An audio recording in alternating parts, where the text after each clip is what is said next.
good people? How's it going? It's your boy Frank with another DIY.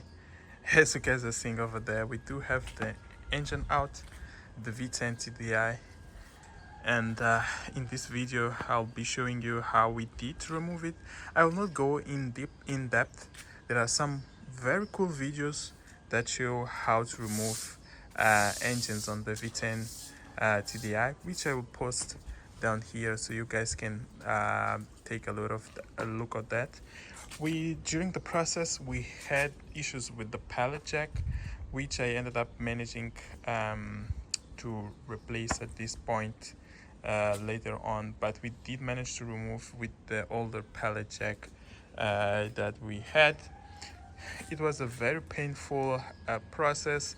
We broke one of the subframe bolts during the process, but nevertheless we did manage to remove the engine, and we will worry about that later. Some tips if you're doing the job: just take your time. Those engines and the repair manual are quite comprehensive, so honestly it was quite easy from the perspective of concept of removing an engine. It was a very straightforward process, although it had a lot of steps, but it was a very straightforward process. So now let's get into the video where I show you all the process and the step by step. So today is the first day that will be disassembling the Navara. Not the Navara, the Touareg.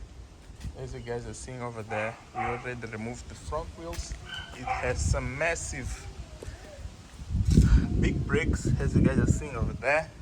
So my plan, now that we remove the wheels, is to remove the inner wheel arches, remove the front bumper, remove the headlights, of course. And our main goal for now is to ensure that we can remove all the front, including the radiator, all the coolant, the cooling systems that you guys are seeing over there, which is for the power steering, for the gearbox, and all the cooling components. So everything will come just one piece. So we managed to remove the front cradle, as you guys are seeing over there.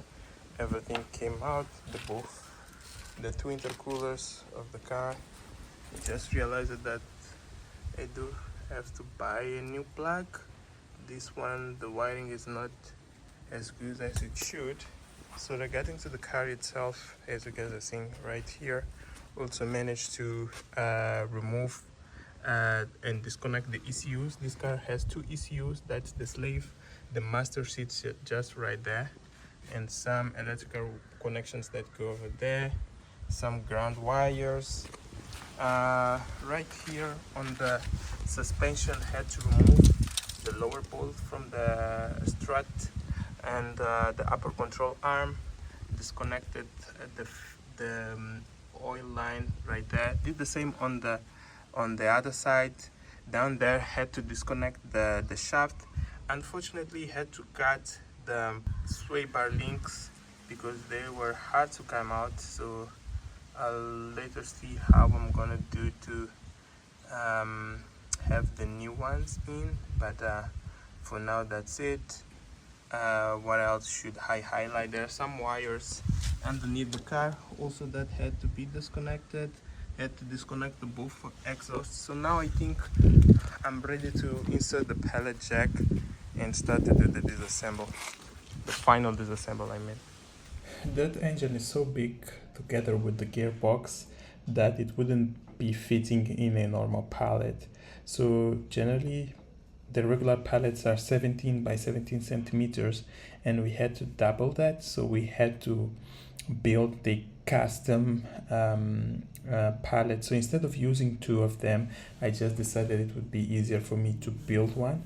And as you can see, we came with a unique pallet, which is stronger than using two, and with that will allow us to drop the engine on that. So let's get back home and do the remaining.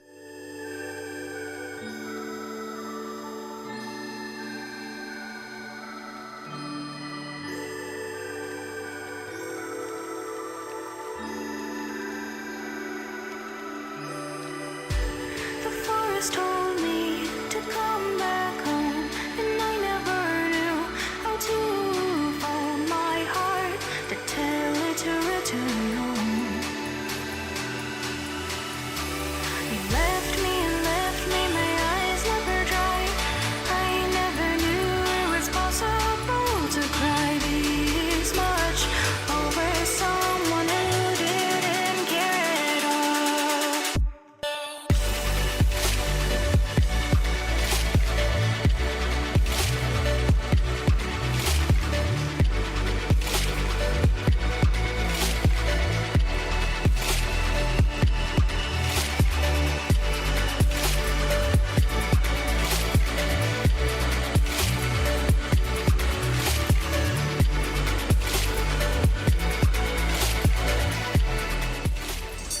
So yes folks, we did it.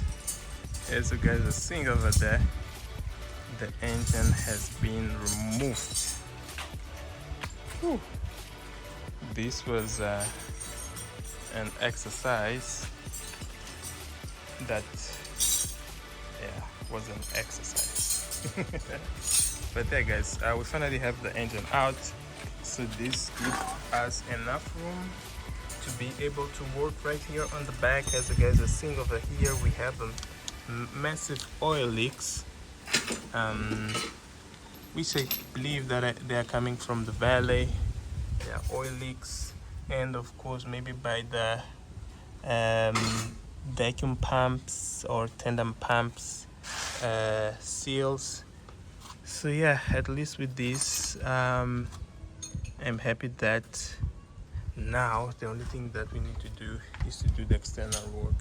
I see that some wires got damaged, so maybe those that we need to pay a little bit of attention here. I see here on the gearbox also, you guys can see that those ones melted, so I think there will be a need to do some repinning. The breather pipe also, I see that's leaking, but nevertheless everything, the engine is out, so I'm pretty happy with that at this point. So I'm looking forward to do the remaining stuff, which will be replacing the turbo, replacing the cams, which I will be showing that in another video. But for now, that's it folks. I hope you guys enjoy it, and I'll see you soon. Cheers.